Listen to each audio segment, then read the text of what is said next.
How's it going, YouTube? It's Elliot here. Welcome back to the channel. Welcome back to another Elliot Reads video, guys. Today I'm going to be doing my January wrap up and the 3 books I read in January. Give a little bit more information on what we're about. Give my ratings and reviews and what I thought about them, you know, all that good stuff that I normally do. So let's get into it and see what I read in January and what I thought of them. Let's do it. Okay guys, the first book I read for the month of January was Fool Me Once by Harlan Coben, who is a returning author for me. I have read Harlan Coben books in the past and I have really enjoyed his work, and I thought I was going to enjoy this one.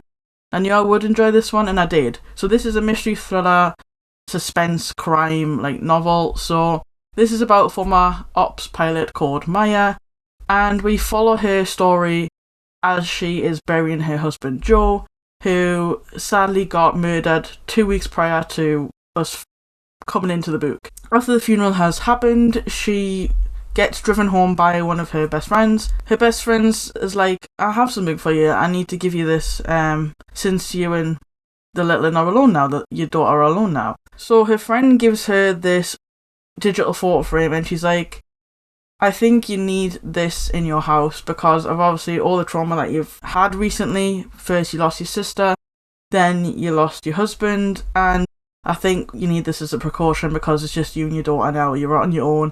And this is just a safety precaution. It's already filled with family photos, I've already done it for years, and it's got a camera built in so you can keep an eye on things when you're not there. Especially like your daughter, you can keep an eye on your daughter when you're not there because obviously you leave her with a nanny, so you can't be too careful who to trust these days. So she's like, thank you, you not need it because obviously our friend was in a relationship with abuse. She was like, no, I've already got 2 and I used that to catch the abuse to give to the police and things, so I'm all good now. I've got a restraining order against him, he's gone. So Maya takes it and she's like, thank you very much. And she sets it up in the den where her daughter and her nanny play. She thinks nothing of it, she carries on with her life, and she goes to work the next day and obviously leaves her daughter with the nanny. She checks the camera when she gets back from work and she doesn't see anything out of the ordinary. It's just them playing and just going about the day as normally do. And then one day when she gets back from work, she decides to check the camera again and she sees her dead husband on the camera in the den playing with her daughter. And she's like, what the actual heck? So she lightly questions her daughter, did you see daddy? Were you playing with daddy yesterday? And the daughter's confused and she's like, no, what are you talking about, mummy? And things like that, but she doesn't want to pry too far because she doesn't want to upset her daughter, obviously, because it's a sensitive subject. So she leaves it, and then she leaves it for the next day to question the nanny instead. So she questions the nanny and shows her the footage of Joe in the den playing with her daughter. And the nanny's like, what are you talking about? I can't see anybody. There's no one on this camera. There's no one on the video. What are you talking about? Like, making Maya think she's going crazy. Obviously Maya gets a bit more aggressive, like, how can you not see him? He's right there in front of you. Watch the video properly. Why was he in the house? How is he in the house? Blah, blah, blah, things like this. And then nanny's like getting scared, so she pepper sprays Maya and steals the SD card for the camera and like runs away with it. And then she basically goes on the run. So Maya's like trying to figure out what happened, how she saw Joe on the camera, if he's still alive or if his death was fake or whatever. And she starts to piece things together and finds out that her sister's death and Joe's death are actually linked by a weapon. And as she dives more into unraveling more and more about how they both died and why they both died, she realizes it's a little bit more closer to home than she thought. And it all stemmed from a childhood accident which happened when Joe and his brother were in university. It was a very interesting book, very, very gripping read. I couldn't put it down. I was so invested in it. I wanted to find out who killed her sister and who killed Joe and why. And I found that out and it was crazy. It's just crazy. The plot twist is just mad. But if you're not into reading, like this, obviously this series is on Netflix. I did watch the Netflix show as well and I really enjoyed that as well. But obviously the books are always better in my opinion, so I enjoyed the book more than I did the series, but I still enjoyed the series anyways.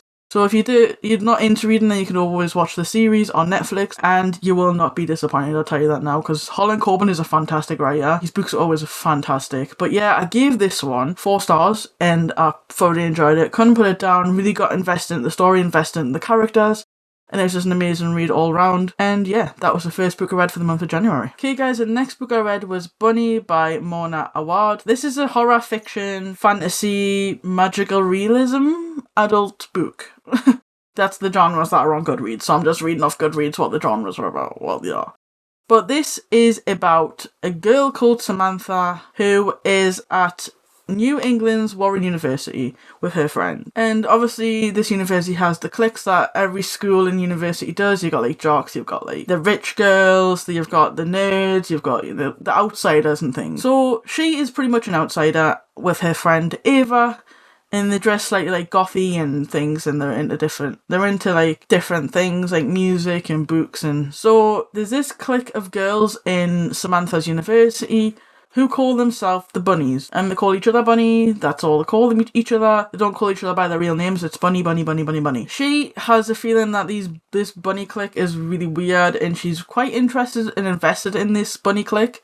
So she kind of wants to get into this clique to figure out what they're up to and what they do in their spare time, because they're a very weird bunch of people. Unbeknownst to her, one day she gets an invitation from the top bunny to join them at their smut salon for a night of festive activities and weirdness. So she accepts it and she goes to this smut salon and finds out what they actually do at the smut salon. And it's not what she thought they were going to be like. It was going to be like a sex party sort of thing, like an orgy sex party, but it's not.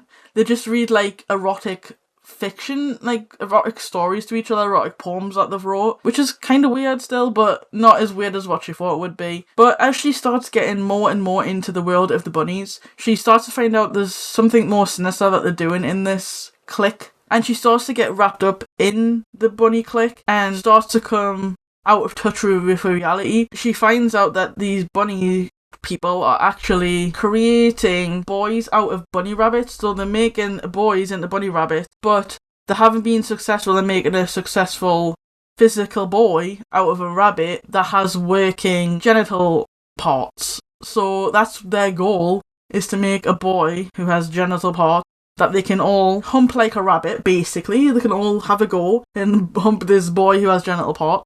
But obviously they haven't been able to successfully do that yet. So they saw something in Samantha that they thought she could be able to successfully create a boy who has them parts. Obviously they keep trying every time they meet up. They keep trying to perfect this boy out of a bunny and using other animals as well to try and perfect a boy. Yeah, it obviously, as more she gets twisted into this bunny world, she can't tell reality from fiction, reality from fantasy anymore. So she's constantly stuck in this world and no one can get her out of the brainwash of this clique. Yeah, once she successfully creates this boy out of a stag who has all the working parts and things, he's quite sinister, but she finds out he's quite sinister. And he's trying to like break the clique up from the inside and trying to get her back in touch with reality while doing that. It was just such a bizarre read. Like, I was like reading it, I was like, what the heck am I reading? What is this book? What are these words on this page, bro? It's just so bizarre. It's bizarrely written. It's fantastically written, but it's such a bizarre story that you just like feel like you just tripped on acid when you're reading it, bro. It's like so crazy. Like the things that they do in this clique and the things that you find out about Samantha herself after she got wrapped into the bunny world, and if she had this out of touch of reality all along, or if it stemmed from being in the bunny clique. It's hard to tell which one it is because the whole book was just so weird that you yourself can't figure out what was fantasy and what was reality. It was really bizarre. Such a good book. I couldn't put it down. I really wanted to see what was happening, but bruh, I just I kind of didn't know. I'm kind of still questioning myself, like, what the frick did I read? And what just happened in that story? I'm totally lost. But I kind of get the gist of what happened, but I'm just, like, totally lost at the same time. Because it's such a bizarre read. You have to read this book, guys. It's so freaking bizarre. It's been on my TBR for ages, and I'm so glad that I read it, because this book got hyped up so much. Once you read it, you just left thinking, what the fuck? That's the only way you can describe this book, is what the fuck did I just read? That's the only way you can describe this book. But I highly recommend it. Yeah, the characters were really cool.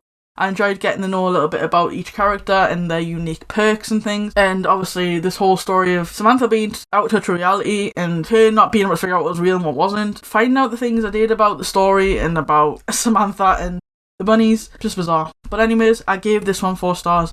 Highly recommend it. Get it read, guys, because it's a bizarre but fascinating read. So yeah, that was the second book I read for the month of January. Okay guys, the third and final book that I read for the month of January was The Midnight Library by Matt Haig. This is a fiction, fantasy, contemporary, magical realism, science fiction book, and this is about Nora, who has had a pretty tough life. She's done a lot of things that she regretted in life, and she hasn't had successful relationships, she hasn't had successful jobs, her cats just died, her parents have died, she doesn't get on with her brother, she doesn't have many friends. She basically is in a very depressive state and she just wants to end it all. She just can't be bothered to be here anymore. So she attempts to unalive herself. So Nora ends up in this edge of the universe somewhere that contains a library with an infinite number of books. And each of these books in this reality have a different story of a life you could have had if you had done something different. So Nora has a chance to go and live these lives, to pick one that she wants to stick in and stay and live out that life until she passes away. Like, naturally.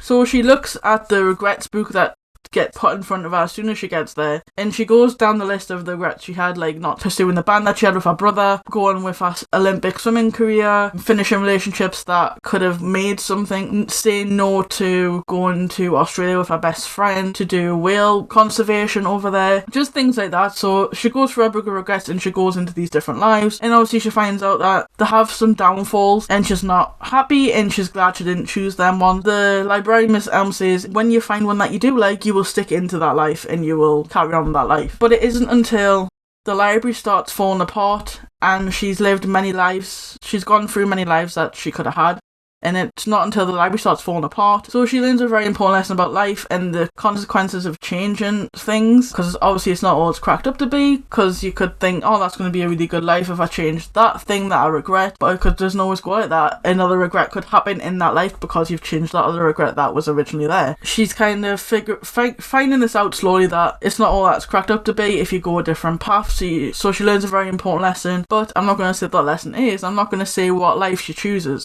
You have to find out in the book which life she chooses. This story was fantastic. I didn't think I would like it as much as I did, but it was fantastically written and it had some really, really good life lessons in this book. It's like so many really, really good things to take away from this book. So if you read it, you'd be like, yeah, I need to take that into my life and be like, yeah, I need to apply that to my life, because that's really good advice. Really enjoyed this one. I gave this one 5 stars. This is my 5-star rating out of the 3 that I had for January, and I was really surprised I gave it 5 stars because I didn't think I would. I thought it'd be like at least a 3 or a 4, but it's a 5 for me, man.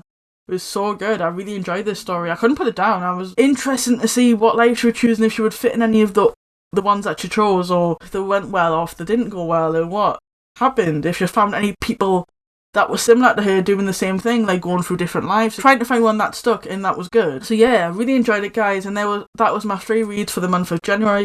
Hope you enjoyed this video of my ratings and reviews and things and going a little bit more into the story. I want to end this one here, and I will be back shortly with my February TBR.